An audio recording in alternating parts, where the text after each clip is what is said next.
In this video, I'm going to introduce you to some of the standing side bending positions that you can do to help open up the structures that are involved in side bending of the spine of the body. So we'll begin with a pretty simple one. This is typically done after you've already done a few rounds of sun salutation. And another principle with side bending is it's good to place your side bending exercises between either extreme flexion or extreme extension.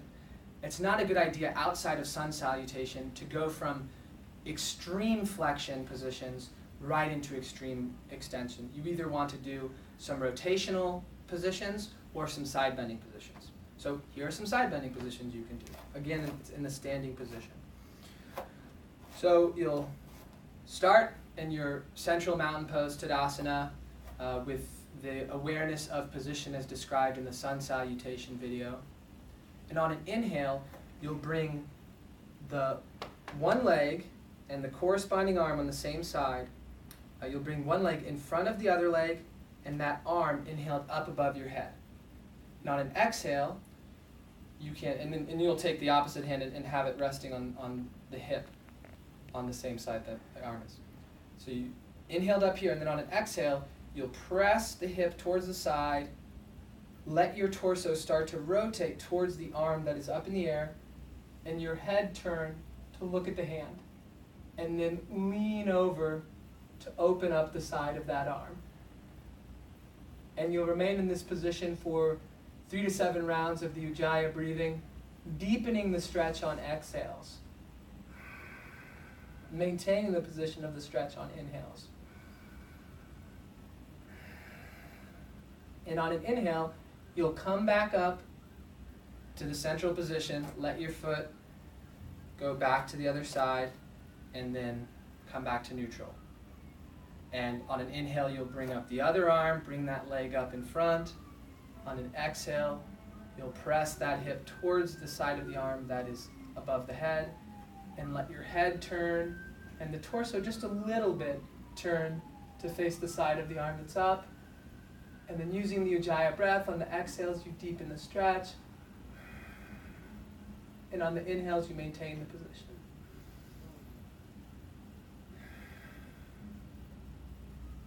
And then on an inhale you'll come back up to center and back to central mountain pose. From here it's very easy to then spread the legs with the toes pointed slightly outwards. They don't have to be straight forward, they're not way out like that, they're just slightly outwards. And you inhale the arms up to parallel with the ground. Exhale, reach towards one side, keeping the arms parallel until you reach the end of your motion, and then let the spine side bend over, letting the arm rest wherever you need to given your range of motion. So if you need to be up here, that's fine, but then it would end up looking more like this. But if you can go further down, wherever you can go to. And the same thing with the head. If it's you can't just keep the head like this. If it's uncomfortable to turn it. But if it's comfortable to turn it, then turn it and look up at the hand. And again, lengthening on the exhale, maintaining on the inhale. And you don't want to be way forward like this, which is a temptation. You want to try to have everything as much as possible in a line. So it can help sometimes to have a mirror. Like if you had a mirror right there, you could double check your position. Or if you don't have access to a large mirror like that, you could set up a camera and then watch it afterwards. So then you'll inhale back up to center, exhale towards the other side. So this is not just opening up the sides, it's also opening up the inner thighs. So when I'm going to this side, my right adductors are being lengthened.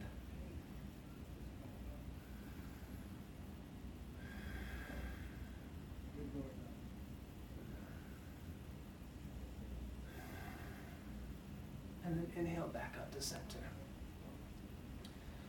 From here, it's very simple to simply turn your foot outwards, bend that knee, line the arms up, make sure they're in a good line, and you can turn the head and look over that hand, and now you're focusing on stretching this inner thigh region here, and it's strengthening for the quad muscles and a little bit of the glute on the side of this being forward.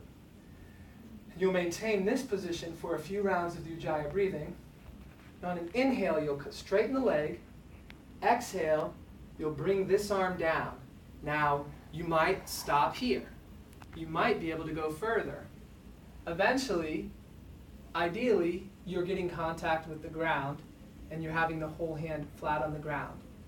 But it's important not to get to that too soon, or you'll compromise your actual position, so you won't actually get the full benefit of the position because of rushing to get there too soon. So try to get the most juice out of wherever it is that you end up being when you maintain good form. Don't try to go into bad form just to get there.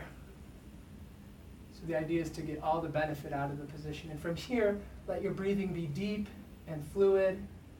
And you don't have to keep the head looking up at the hand. You can let the head rest this way. Just whatever is most comfortable, and experimenting with it. Then you can bend the knee and ideally bring the arm in like this. If not, you can keep it wherever it was. You can put it up here if you need to. But this would be the kind of end goal position. And let this arm then move further over and stay here for a few rounds of the YuGiOh breathing. Once you've had about 3 to 7 deep YuGiOh breaths, then you can move this arm around here so that the elbow is on the thigh, and now you're getting a rotational component into the spine. You bring the palms together and bring that rotation all the way up through the head like this. And from there, you can release that position, bring your hands down, and straighten the leg, and then just stretch through the back of the leg here, letting the head relax down. Some people will do this one with their hands behind their back like this, which you can really do either way. You can experiment with. And then let the knee bend, inhale up, then bring the arms up over the head again, stretching this component. And if you like, you can even then bring an arm back on that thigh and lean back to open up the front through here. Then coming back up to center, you can do the whole sequence on the other side. Inhaling the arms up to the sides, letting the knee bend, turning the head to look at the arm on the side of the bent knee, taking some deep YuGiOh breaths, straightening the knee. On an exhale, going down into the position, finding where it is that you can go and get the most benefit out of the stretch. Turn the head to look towards the upper hand.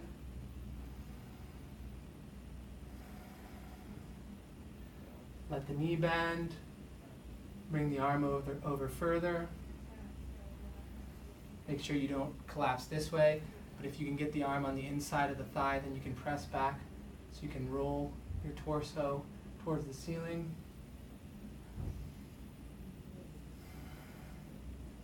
Then bring the arm around, elbow on top of the thigh, bring the palms together.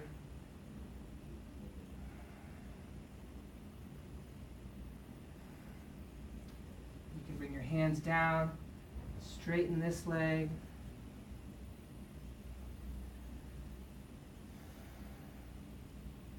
Then bend the knee, lift the arms up, reaching back, and you can bring that arm back on the leg behind you.